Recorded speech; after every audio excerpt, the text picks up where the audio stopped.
everyone, I'm Sarah Vedeler and this is my friend Amanda Murphy, and we are hanging out together and decided that we would have some fun today. Yes, I get to be the student. Okay. I'm ready. You are? I am a fabric designer for BERNINA, and I'm an expert for BERNINA for the Q series, so I love to quilt. I'm sort of about all things quilting, but what I don't have expertise in is what you do, the computerized like quilting and the hoop. So I was in the area, I was in Arizona, and I get to come play. I'm so excited that you're here. So I get to give Amanda a lesson on how to do machine embroidery applique, which is the love of my life and what I specialize in. So are you ready? I think I'm ready. You know, I'm like a lot of people who follow me, they want to know exactly this. So I'm going to be the student. Okay, let's go then. Okay. So I have been playing with your Posies quilt, and we've actually designed it for machine embroidered applique. And we're going to start out with a super simple project, which is the little flower from the Posies quilt. And I've created it so that we stitch it out as a little coaster. Really quick and easy, and actually really gorgeous as well. So, are you ready to get started? I'm ready. With this? Okay, so I have a piece of background fabric, and I'm putting a piece of batting in there as well. Okay. And I've got the batting and the fabric together, so that's pretty much one piece. I'm just going to consider that as one piece. It's not fused or anything. It's just it's just laid on top. Okay. And the static is holding it together. Okay. So then we've got the applique shape for the flower and the applique shape for the center of the flower. These guys over here, I've got a ring, and this circle is going to go on the back. It's going to be a circular coaster.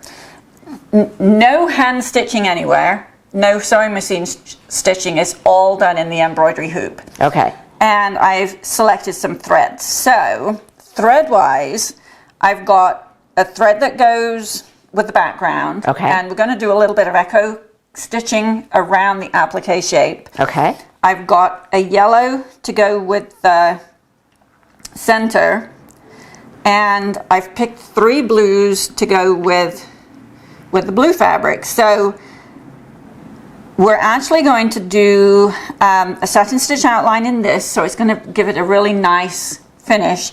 We've got a lot of detailed pattern stitching on this particular design, and I really want it to show up, so I'm going to use the dark one, and we maybe use the light one for just a little bit of accent. Okay, I like the contrast. Yes, I like the contrast too. I've stitched this design out with a matching thread for all of the detail stitching, and it's very subtle, and it was a little bit too subtle, so we're going with a little bit more. Yeah, why not try that on camera? Yeah, we should take a risk. Exactly. You all should see. I thought I had a good stash of Aurifil threads, but you take the title. Sarah's stash of Aurifil thread is just amazing. We use a ton of thread. I bet you do. Because for machine embroidery, the amount of thread that you're going to be using versus applique with a blanket stitch around it, if we're putting a satin stitch, or I love candle wicking as well. And so the machine embroidery tends to be very thread consuming. That makes sense. Which is why I also have 3 machines. So typically we have 3 of everything. We have 3 of every color, right? Right, so for the 3 machines, of course. Of course, you need to have 3 machines. Yeah, but right now we're just going to be using this one. Okay. And I'm just going to step over here. So I've got the design loaded up. I've got a piece of stabilizer in the hoop. Usually I use a medium weight tearaway. Okay. For this particular project, you could put a heavier weight in because it's going to be a coaster, and so the extra stiffness is okay. But tearaway is usually my key. Okay. And this is just an oval hoop for the coaster. Yep, this is the BERNINA large oval hoop. It is plenty big to stitch the coaster in. So I always hoop the stabilizer. I never hoop fabric. Okay. Never hoop fabric. So I need a placement line that tells me where to put the fabric, right? So we want the background fabric going down, and I'm just going to move this lot out of the way just a moment. I usually use my cutting mat to give me a guide for how to get this position. So I've got the... Oh, I never thought to do that. I've got the circle here, and you can see through the stabilizer, right? Right. So I now know that I can put that there, aligning it with the grid lines that I'm fully covering the shape, okay? And now I'm going to use some Scotch Magic tape. You should have stock in magic tape. I know. I use a lot of Scotch Magic tape. I never thought to use it until Sarah told me one day. You know, it's pretty inexpensive in comparison with some of the branded tape for quilting that you can use, and it does a great job. So I've now got the background fabric exactly where it needs to be, and if we flip over, you can see I'm covering that. Okay. I'm actually a little bit down, but that's okay. I'm pretty much covered. And so now I'm going to go to the embroidery machine, and it's going to give me a basting stitch to hold my background fabric in place. And then it's going to give me a placement line to show me where to put the applique shape. So there is absolutely no guesswork for what goes where. And you cut this with the digital fabric cutter this morning. Yes, I cut this using the Brother Scan and Cut. But That's my I favorite. guess your patterns probably also include the tracing if someone... We have SVG files. So that's for a digital fabric cutter. For the digital fabric cutter. We also include FCM files, which are specific to the Brother Scan and Cut. Okay. And we include printable templates. So you can print the applique template, trace it onto your fusible webbing, apply it to the back of your applique fabric, and cut it out with a pair of scissors. And most of the time we also include BERNINA cutwork files. Okay, that's great. So like if someone wants to just try it and see if they like the technique before investing in a digital fabric cutter, they can still do it? Yes, yes. What bobbin thread were you using?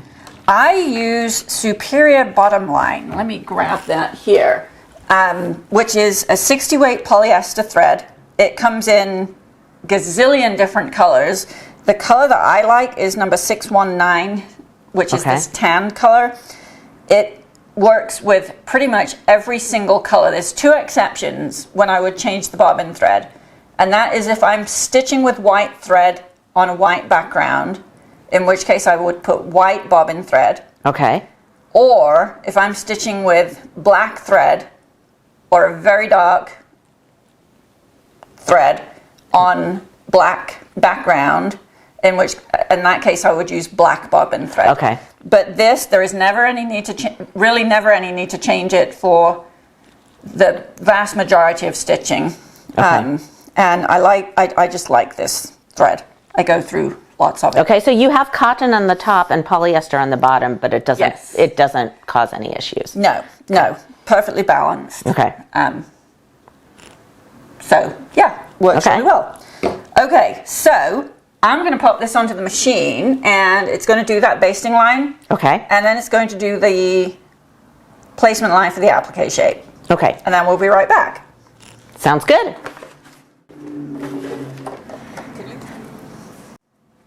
Okay. So that's the basting line that I was telling you about, and that is the placement line for the applique shape. Okay. I got my little mini iron here, and I'm going to take the backing paper off the applique, and that is an exact fit for the placement line. Now we just get that fused in place. So you press it, you don't go back and forth, you press. Just press straight down there, so that it doesn't shift around. What type of fusible paperback, there's a lot of brands out there, what type of paperback fusible web do you usually use? I use Heat and Bond Light. Okay. I find that, especially with the digital cutting machines, it works the best. Okay. I leave the backing paper on and Okay. cut backing paper down, and I just get really good cuts. Okay. But the Heat and Bond light, because I find that has actually got the best backing paper on it. Okay. That sticks to the fusible, whilst you're actually still working on the cutting. Okay. Okay, I am now going to stick this back on the machine, and the next color up is all of the detailed stitching around Okay. the flower. So I'm actually going to leave that same darker colored thread that I've already got on there. Okay. And it's going to just do a bunch of stitching, and then I'll change the color when the machine tells me to for the satin stitch outline. And at some point it's going to give me a placement line so that we can put this guy right in the middle. Okay. So we'll be back Sounds good. when that's ready.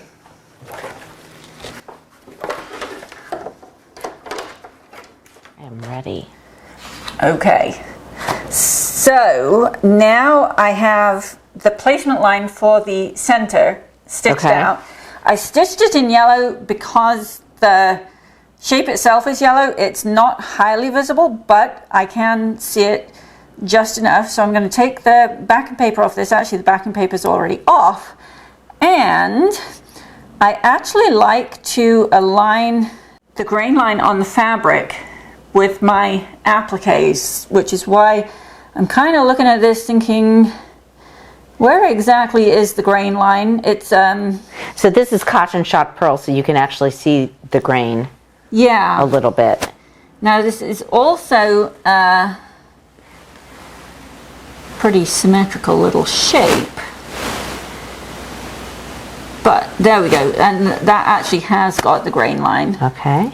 lined up. So I'm gonna get that stuck down. Now, because this is a light colored fabric, pretty much all of my yellow fabrics, I will put a white fabric behind it. Okay. If I'm putting it on a darker color. Like an actual, So that like, what type of product do you use for that? Actually, Michael Miller Cotton Couture has a bright white. Okay. And that is a super fine fabric, so it almost disappears. Okay, So because I've always used fusible woven for that. I found that doesn't actually cut very well in the cutting machine. Oh, okay. Okay, so you're trying to So- back it with something really light. Yeah, so just backing it, and that really just keeps the color nice and crisp if you are stitching onto a dark color.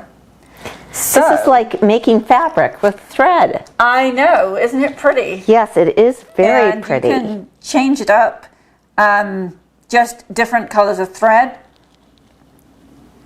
Right. You create a different look. Yeah, create a completely different look, as we'll see when we have a look at the Posy quilts. that we It's stitched so pretty.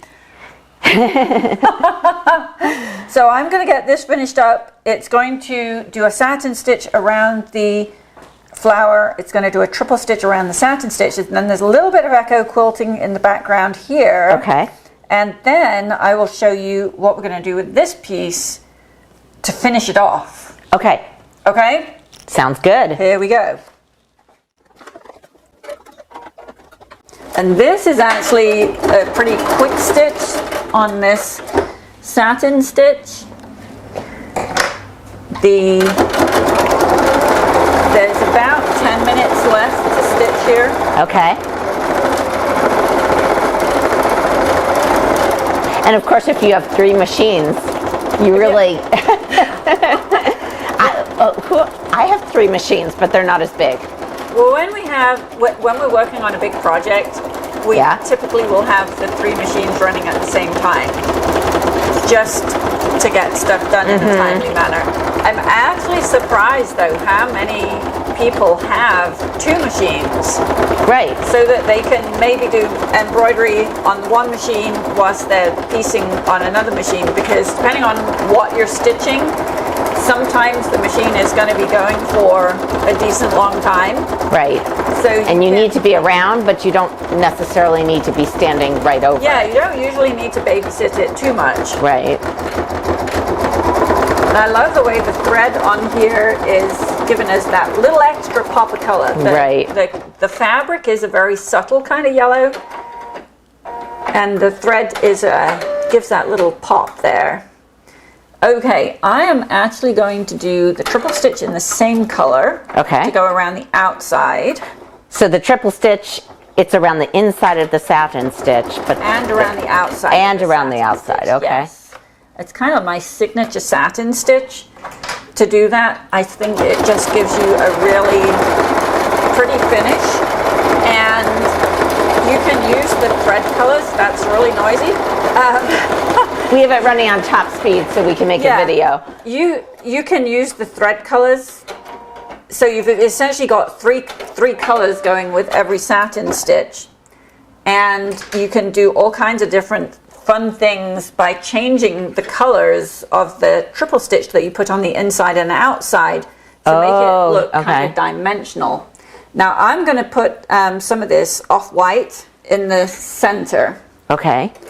And then I'm going to use the same off-white for all of the triple stitching. Okay. The triple stitching around the outside. So when you choose fabric, and you're going to add this level of detail, you don't want your fabric to be too busy because the thread would just get lost. Right. Which is one of the reasons why I like the cotton shot so much, because it gives me the gorgeous colors. Like a depth of color, but it's not flat solid. Mm-hmm. It's got that kind of two-tone thing going on. Mm-hmm. And that allows for the thread work to really shine and be visible. Right.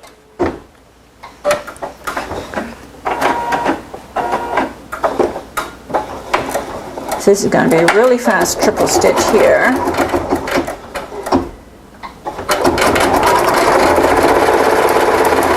So we do a fair amount of thumb twiddling on these little tiny stitch outs. You could read a book, take up another hobby. I actually have found that there are quite a few people who do hand applique.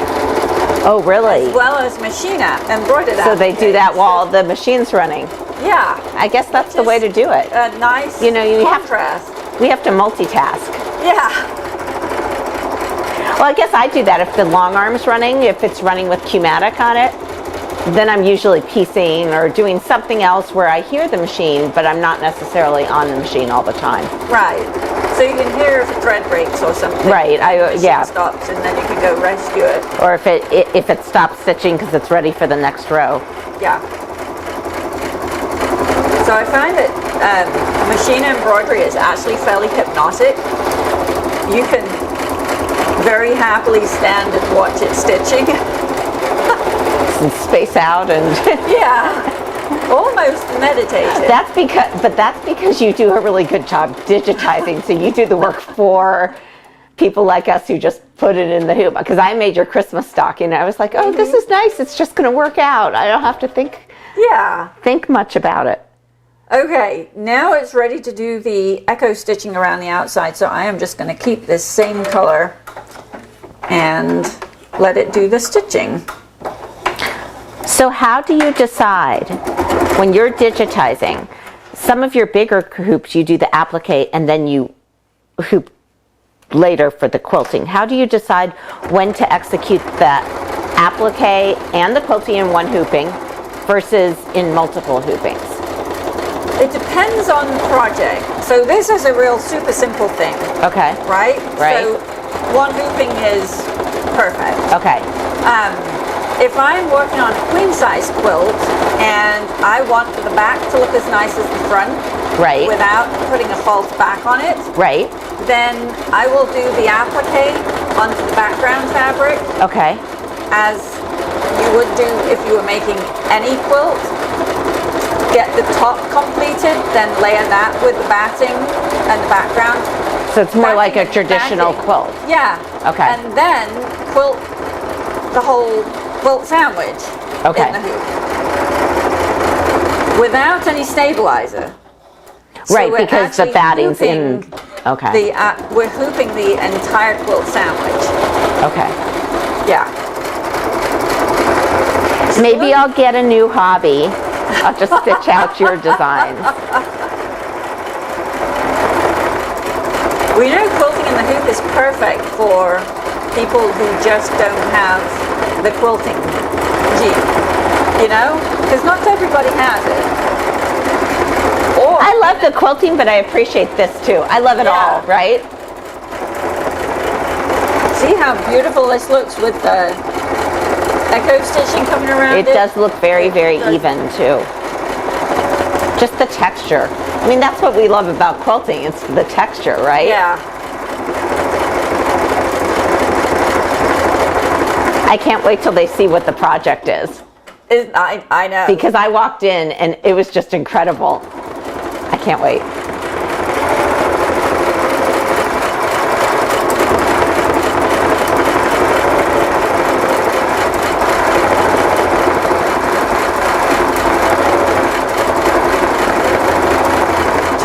On Sunday afternoon watching an embroidery machine. That's right. That's how it should be. That's a good Sunday. We never see each other, so this is like a treat. But it is so easy to get caught up just standing here watching it. I know.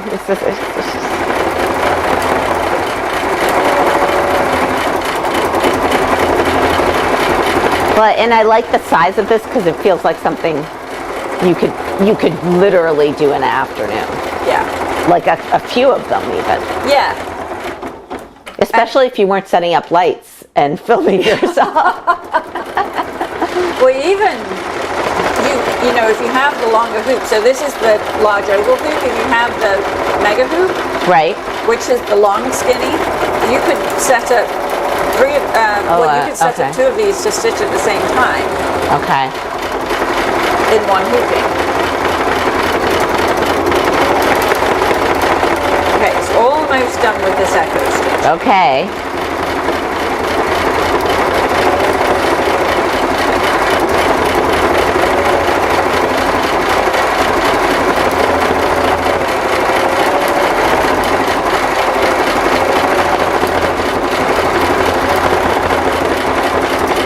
Now, what kind of batting is this? I use Quilter's Green Bamboo. I loved Quilter's Green Bamboo. That's my favorite. I love it. It used to be Orient. Right. But it's a blend. It's a blend. So it's got silk, cotton, tencel, and bamboo. Right. It's beautifully soft. It's low loft. So it turns out that for quilting in the hoop, a low loft batting actually works much better than, say, a wool batting, right, which is a fairly high loft because it's going to get squashed anyway. Right. The other thing that is a requirement, especially if you're quilting and doing applique at the same time, is that the batting needs to be heat resist compatible. Okay. If you use a polyester batting and you fuse an applique shape in place, chances are the batting is going to melt, and that doesn't look very pretty. Whereas this batting, you can put a hot iron on it, and I use that a lot. So the fine. Quilter's Dream Bamboo, I like it. One, it drapes beautifully. It just and it's very even. It doesn't have a lot of thicks and thins. It's just very consistent. Even. And you could absolutely cuddle with it. Right. Just by itself. It's so beautifully soft. Right. So we've got so pretty the outline stitching done. I'm going to trim up just a couple of the jump threads here. And there's a couple more in there that I will leave till later. But that particular one is going to be under the next seam line. So now, in order to make this into a coaster, it's going to be a round coaster, I'm going to put a facing around the edges, which is why I've got my circle with a hole on here. I've actually got some fusible webbing on the back. Okay. I'm going to take that off. And we cut this earlier with the digital fabric cutter. Yes, we cut this earlier with the scan and cut. And again, I'm going to line up my grain line. I'm going to flip that there. It's sticky side up. And we're going sticky side up, so we want right sides together. the sticky is so that we can fold it over to the back. Okay. And we're going to have a really nice finished edge. Now, I do need to hold this in place. So I'm going to... Is this what you use for small pieces? Sometimes, like, at what point would you choose facing rather than binding? Little circles are a lot easier to put a facing on. Okay. Than to put binding on. I might finish it off with a satin stitch around the outside edge and stitch it on water-soluble stabilizer, the way that you did for the Christmas stockings. Yes, okay. But that takes a fair amount of time, and you need to use water-soluble stabilizer, which might not have on hand. That's, that could be a special Well, you would have that on hand. Right. Sarah also has an extremely large stabilizer stash, but I shouldn't even talk because my fabric stash is huge. We don't have a huge fabric stash, but we do. I'd stock up on stabilizer and make sure that we have that, because if we don't have any stabilizer, it doesn't matter how much fabric we've got, we can't actually do any stitching. I get it. So now I've got this taped on. I'm going to put it back on the machine, and it's going to do 2 stitching lines. One of them is going to be the actual stitching line. Okay.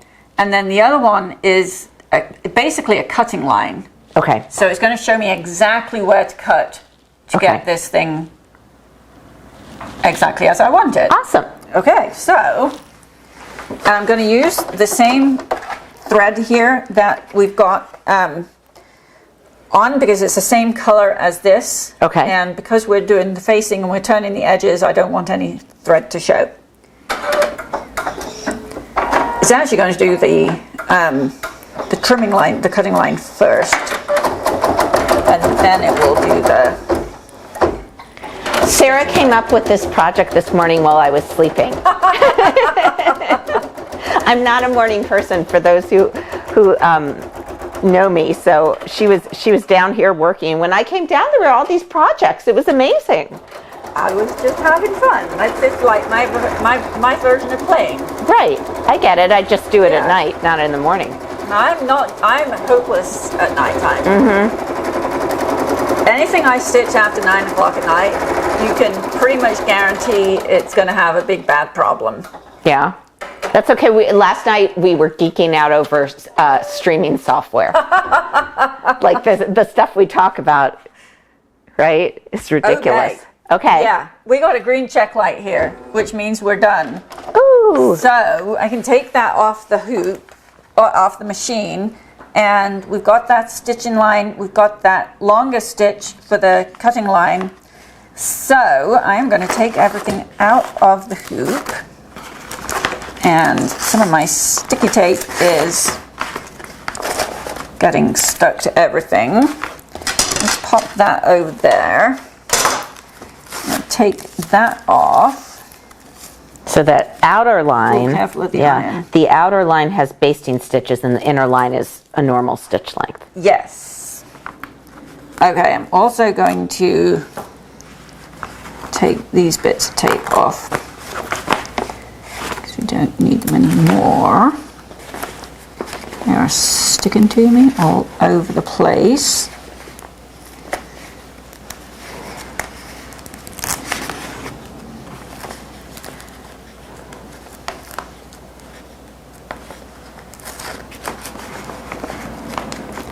Okay, so we could tear some of the stabilizer away because it is tear away, and that kind of makes life a little bit easier. So I'm going to just tear that away from around the outside on the back.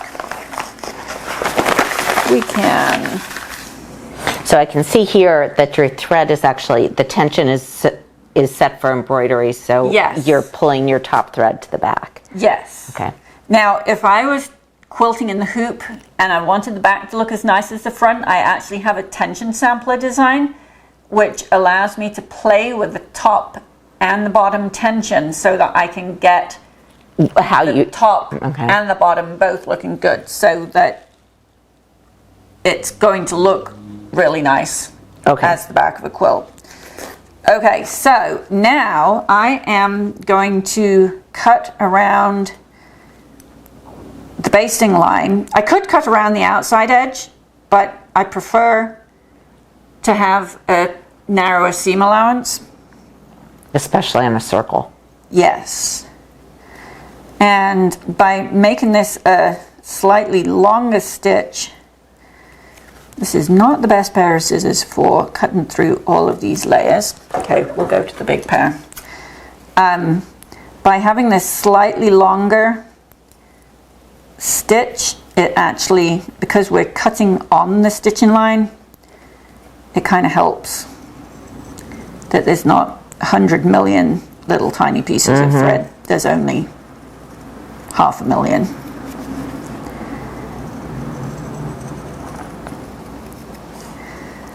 And also by having this stitching line or cutting line, it helps you get a nice even seam allowance rather than just kind of winging it.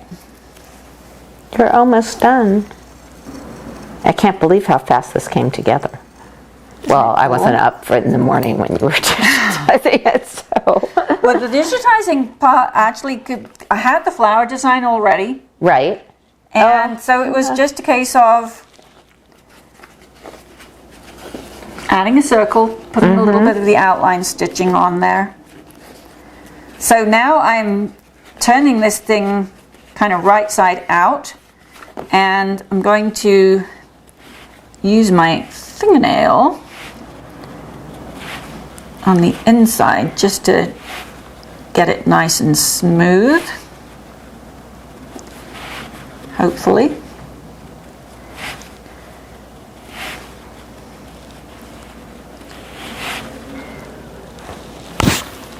I think we've kind of gone all the way around. The nice thing about the Cotton Shop Pearl also is it has a little more body. Yes. Because of the pearl ink, but it works in this case. Yes. So I'm just giving it a bit of a finger press around here. Okay.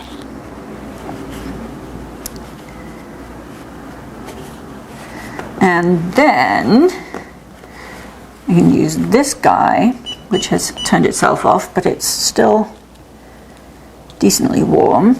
Maybe not. Let's just wait for this to heat up again. I should have noticed the front light was off. It's okay. It's nice and warm on a cold day. You really have acclimated to the Southwest because you think this is cold. Right? We've been getting some nice days. It's beautiful. Yeah, it's chilly in the morning though. Okay, there we go. Now we're nice and hot again.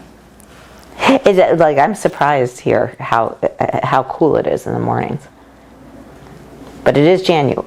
Is it February or January? It's February already. Oh, it's February. Now this is actually not sticking. Ow. Sometimes there we go. I find that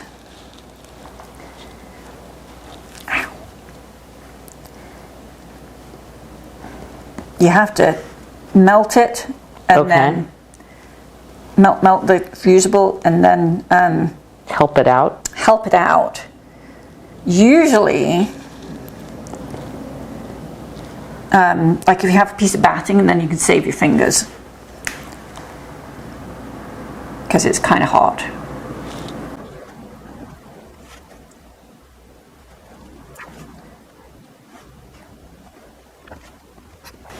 Okay, So pretty. There is one little coaster. And I have this piece here, which is a circle that is a little bit smaller than the main thing. And this also has an extra piece of white fabric on the back. Okay. For no other reason than we used it for another project. Okay. But it actually works really well. So I've just centered that on the back here. And we're going to give that a good press. And a bigger iron would be better for this. because it's a bigger thing.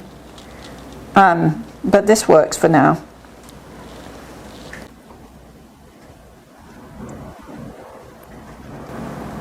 Okay, I might give that another press with the bigger iron. I always say when I'm teaching, make sure you store your paperback fusible web in a cool place in your house. Don't put it out in the heat in your garage or something. Yep, that is not a good plan. Yeah, because it's really it will melt here. right. It's really sensitive to heat. That is amazing. Isn't that cute? It's really, really pretty. I love it. Good. You're going to give me a new hobby. Yay. Well, let's have a look at the bigger quilt. Let's show them. Okay, let me go get it. Okay.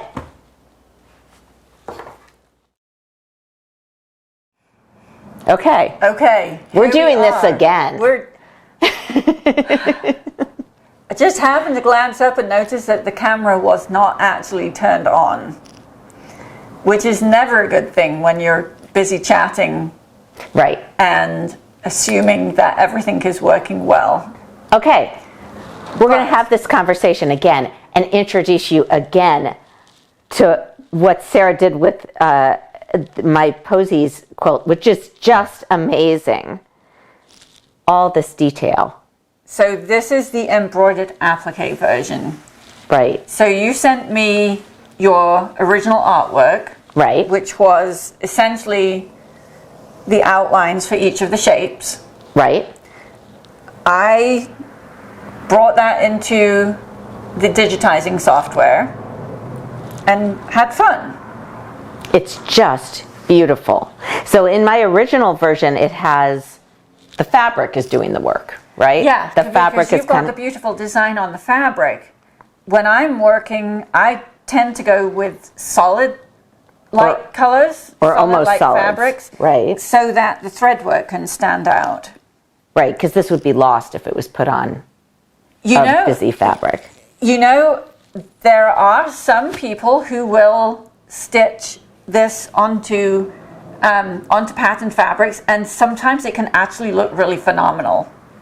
I bet it. So it would be an interesting thing to see what would happen if we put the stitching onto one of your fabrics that has the It would be pattern on very it. interesting, wouldn't it? Yeah, I think that could actually be kind of fun.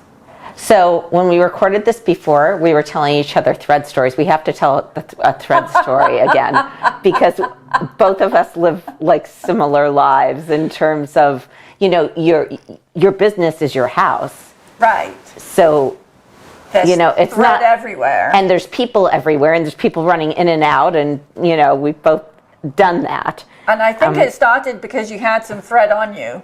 And of course, because we're filming, I had to pull the thread off, right? Right, but you know you're a quilter if you wear thread around, right? Right. And so you were spotted once wearing thread. So I was in Nordstrom's one day, riding down the elevator, and I stepped off at the bottom, and this lady tapped me on the shoulder, and she said, "Excuse me, I don't like to bother you, but I thought you might like to know that you've got a thread on your skirt." And I was very nice to her, and I said, "Thank you so much for letting me know." Yeah, it's And like I always have thread on my skirt. Yeah, I'm thinking if only you knew. Right. The fact that I've got only one thread on my skirt is a kind of miracle. I'm usually covered in this stuff. Right. And I was saying that my kids were very leery of spaghetti growing up because they thought it was thread, and I was feeding them the thread. Yeah. Well, Jasmine, when she was little, absolutely loved thread. And there's about 36 inches of thread when you change threads on the 8 series machines. Yes. Because you have to cut it at the top. Cut it at the top and then pull it through so that you don't damage the machine. And there was a period of time when the girls were little, and I would actually keep all of these threads. And I have a handle on the drawer on my sewing cabinet, and I would just drape the threads over the handle. And Jasmine, she was 3 or 4 at the time, she loved to come and just stroke the thread. She just thought this was the best thing. pretty colors. Like mother, like daughter. Yeah. But you know, pretty colors, and it's so soft to touch. So we use the Aurifil Cotton Mako. It just that's my favorite. Yeah. So good. And then one day she was busy stroking the thread, and it all fell off and landed in a heap on the floor. And the look on her face was priceless, because she's like, "What's Mommy gonna say?" Sarah, if you kept that up, this whole room would be full of thread. The whole thing about like saving every piece of thread, because you have a lot of thread. It got to the point, it's like, I would love to save this. I have absolutely no idea what to do with it. Maybe somebody who is into hand quilting or hand applique or whatever might have used it. That's a lot of thread. It's a lot of thread. So you put a lot of thread on here and it looks beautiful. Yes, thank you. I love the variegated pink that you tried here. I really like that. Variegated is a gorgeous color whenever you're doing candle wicking. Okay. I didn't have a green, otherwise I would have used it to do the candle wicking around all of these little circles. But for the runnings, it just has, it's a fairly random variegation in the Aurifil thread. Right. So I love how it just turns out. You can never really anticipate what it's going to look like. And each of them is different. Yes, even though it's the exact same design and it's the exact same thread color. And I love the detail in the stem here. Now the stem is kind of interesting because it's a fairly narrow shape. Right. And I didn't want to overwhelm it with a solid satin stitch outline. And so I used a narrower, it's called a stem stitch. But the stem stitch isn't really wide enough to anchor the fabric, anchor the applique shape by itself. So I use a fill stitch underneath it.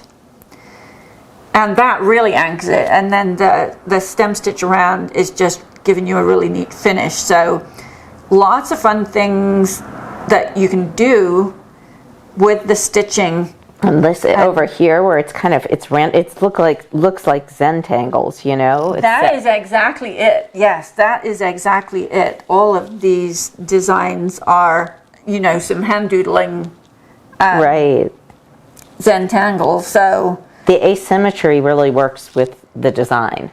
Yeah. In this case. Yeah. Oh, I love it. And each leaf is different. I keep looking at it and noticing different things, right? We had so much fun doing this one, and we used the cotton shot, so all of the fabric is cotton shot, and I wanted to have a version which was really strong color on the background.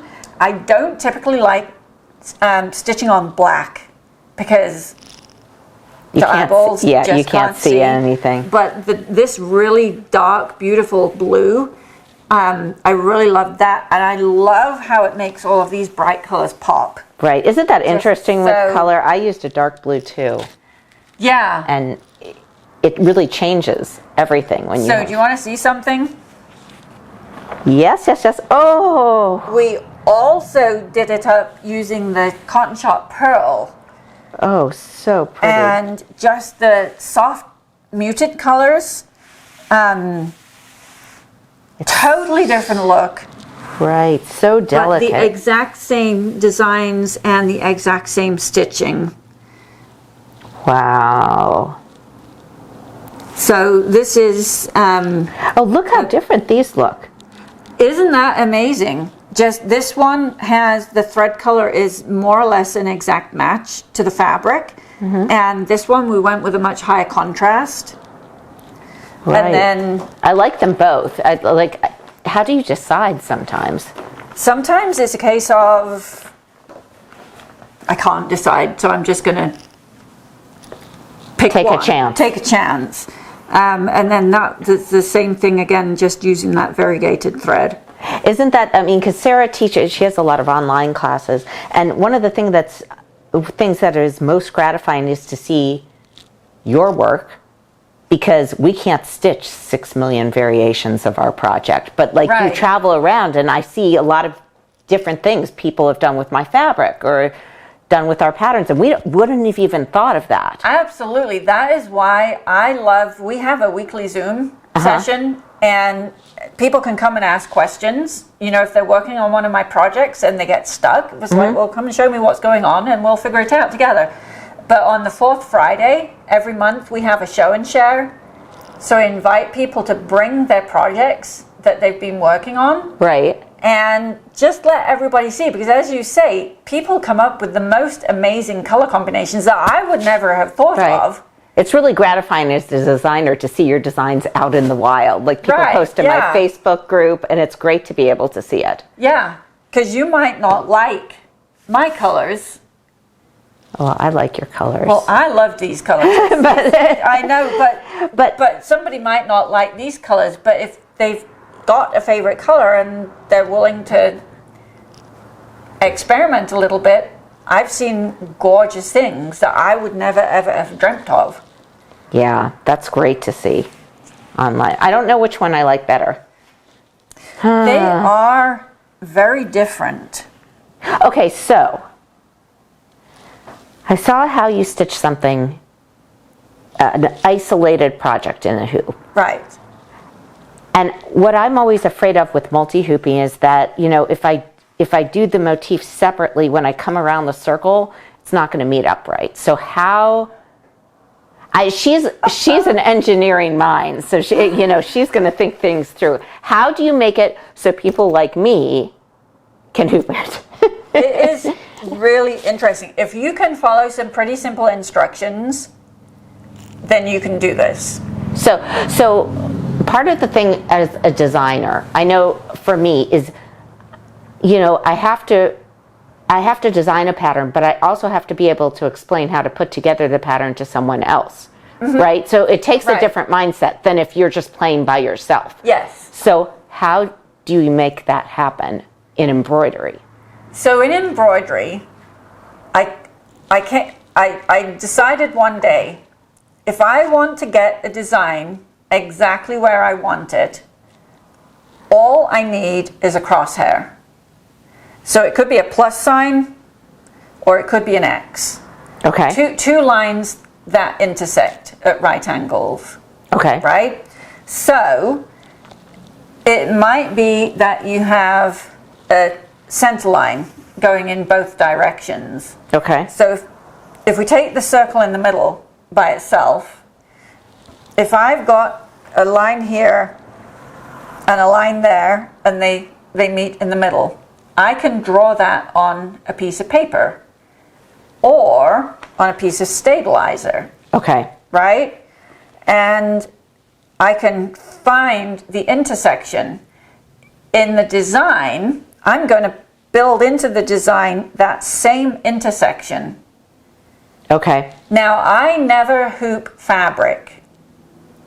Okay. I only ever hoop a piece of stabilizer. So, the same as we did for that, we put stabilizer in the hoop and stitched a placement line on the stabilizer. Now, the placement line was a circle. Right. So we could make sure that the square that went down on top covered it exactly, right? Right. For stitching this circle exactly where I want it in the middle of this piece of fabric, this circle has a cross or a plus sign, and that is the first thing that stitches onto the stabilizer in the hoop. Okay. Okay, so now I've got my piece of background fabric, which is marked.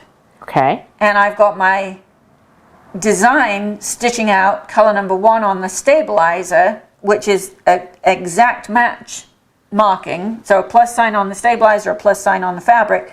Now I can use a pin to align the intersection here with the intersection on the background, on the stabilizer. Now this is a design that isn't going to fit into one hooping, right? We've actually got three repeats. Right. So we need more than just the center lines. Okay. What we actually have is that this is the center line going in one direction Right. and the other direction. This tearaway? This is a tearaway stabilizer, so eventually we're going to actually tear this away, completely get rid of it. So we've got a center line here, a center line here, and then I decided, okay, we'll go 5 inches that way, 5 inches that way with these two lines. And this is, I'm drawing onto a piece of stabilizer, and then 5 inches above that way, 5 inches below this way. Okay. Okay? So now I've got a grid drawn on a piece of stabilizer. Right. Then I'm going to take my background fabric. Now, for this particular project, we decided to stitch it with the batting as well. Okay. So I've got background fabric and batting. Depending on the project, I might just have the background fabric. If it's like a big quilt. Yeah. Okay. If I want to quilt it in the hoop and have the quilting show up nicely on the back. Okay. Okay, so the background fabric with the stabilizer. Okay. Center together, and then I'm going to pin baste it really well, and then I'm going to machine baste along all of these lines. Okay. So, and I'm actually stitching on the stabilizer, so the top thread is going to show up on the stabilizer. The bobbin thread is going to show up on the background fabric. Okay. And so now I've got the stabilizer on the back with the grid lines, and I've got all of the bobbin thread showing up on the front. Okay. With a grid. So now I can stitch a design exactly where I want it. It's just that I'm stitching 3 different designs. Well, actually, I'm stitching one design in 3 different places. Now, let me just orient this. I decided that there was going to be my repeat. Okay. And so it's a circle, 360 degrees, divided by 3 is 120.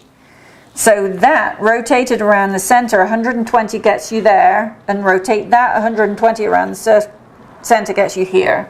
But your grid lines are different on all of them. The grid lines are going to be different. So the design that stitches here, we've got a center line going down there, and we've got the line that was 5 inches away over here. So we've got an intersection right around here. So that intersection is built into the design. Okay, so they're getting 3 different files. So that this particular quilt, there are 3 different files, yes. Okay. Because over here, we've got a center line, we've got 5 inches to the left, we've got a center line, and we've got 5 inches above. So there's an intersection kind of here. Okay. So the design that you stitch here has one set of intersections built into it. The design to stitch here has a second set of intersections built into it, and the design that goes here has a third set. All relative to the grid that you based it out. All relative to the grid. Okay. So when I'm creating the design in the embroidery software, I only actually digitized this one time and then rotated it to create this, and then I put the grid on top of it. Okay. And then split it up. Okay. So that everything is in the right place. And you can see, like right here, this is stitching out in one hooping, this is stitching out in the other hooping, and it is pretty close. Right. But it's exact. Okay. Right? Yeah, that makes sense. Yeah. Now, this particular design, the motif fits perfectly into the jumbo hoop. So, and of course Sarah has 3 jumbo hoops, which is like a quilter's dream, or embroiderer's dream. I actually have 4 8 series machines, but we only use 3 of them for embroidery. The other one we have set up over there, and we do all of the piecing. Because the thing is, it's so, Berninas are so precise in their stitching. So yes. So that would be the 3 hoopings, but if you only have a maxi hoop, that's me because I have 7 series. Because you have a 7 series machine, then we would still look at let's say this motif here, Okay. that's not going to fit in here. Okay. It's kind of really close. The stitchable area of the It's just too the different. hoop is here. Yeah. So this again gets split up so that you can stitch this piece here. Okay. So these 3 leaves, these 4 dots, and this swirl, you can stitch that there. And again, we've got the grid lines. So when I download the design, it's probably separated according to It's the going hoop to be size. separated according to your hoop size, yes. Okay. So that is all in one hooping, and that Okay. to stitch these pieces out here. This is why you know the hoop sizes by heart. Like I always have to Google my hoop sizes just to make sure I'm right. But she's like, oh, that's this and this. Yeah. Yep. Yep. I am very familiar with hoop sizes Yes. because I have to be, you know, to the millimeter. Right. To make sure that a design will actually fit into the right hoop. Well, that makes sense. So, Beautiful. even if, you know, some people say, well, I don't want to do multiple hoopings, but it's like, why not? Because it's actually so easy. Well, I think actually sometimes so people easy. just think they can't figure it out, but you've figured it. I You've sort of figured it all out so for as them. long as you can follow some written instructions, and most times with our design collections, we've been including videos as well, so you can actually kind of look over my shoulder whilst I'm actually doing everything, following the instructions. You know, I'll actually step through all of the instructions. I was excited we were filming this because I think there are people like me out there who don't kind of know the process, but once they understand the process, they think they could do it. I used to travel and teach the same way that you do. This is how we met. We met either at a quilt market or at teaching events. I can't remember. A long time ago. But one of the things that people would say to me when they would come to one of my in-person classes was, I've had this design collection or one of your design collections for a long time and I've been too scared to stitch it. And then they come to the class and they learn the technique, and it is exactly the same no matter which design collection. And they say, I wished I'd read the instructions and just jumped in. Right. Because it is so Well, I simple. didn't realize you kind of used a grid and it was right on the top of the fabric. You can, if you look carefully, you can still see the lines where the basting lines were, because this still needs, it still needs to have another press. But everything is based on a grid. Okay, excellent. And we've got, there's no limit really to the size. Right, of the project we did. We've stitched 36-inch squares. So if I'm at Quilt Market or something, and Sarah, I think you saw pictures of this, and you were like, oh, this is perfect for applique and machine embroidered applique. I was like, please let me digitize Yeah, please, because I always like to see what, how other people take designs as a jumping off point. And this is certainly something I would not pick up. So it's amazing. It's amazing. Thank you. We've had a lot of fun with this. So I hope they've enjoyed seeing it and seeing how the technique works. I don't know which one I like better. I love this one. I just love the bright. It's dramatic. Bright. It is, yes. I am excited for finishing it. I always find when you've actually trimmed something to the right size, gotten rid of all the fuzzy edges around it, and then put a binding on it, it's just... It just brings it all together. Were you reminding somebody? Yes, to do I was something? reminding something. We can just stop. Hold on. Let me make sure it's off. Not just snoozing. Is Amanda the only person who's Yes. Alarms go off when least Yes, expected. but I shouldn't do it when filming. Okay. So the only other thing, we were wondering about quilting this. We debated because mine's very heavily quilted, but mine doesn't have as much going on in the flowers. Right. So we actually decided, because this is a table topper, the back didn't need to be, you didn't need to see any quilting on the back. And I sat and I played with this so long on the computer, and then I figured, you know what, I'm going to wait and see what it looks like when it's stitched out. And I actually came to the conclusion that because we've stitched it on the batting, there aren't really big areas to be quilted, and I don't actually think it needs any quilting. Right, because it's already secured down. Because when I did mine, it was not, when I went around with the blanket stitch, of course there was no batting. So the quilting's really securing that, but you don't need it for such a small project. So this is actually one of probably the first project that's not going to have any quilting on it. Just finished beautifully as a circle and then used and loved. I can't wait. I can't wait either. It's going to be so much fun. Thank you so much for having me.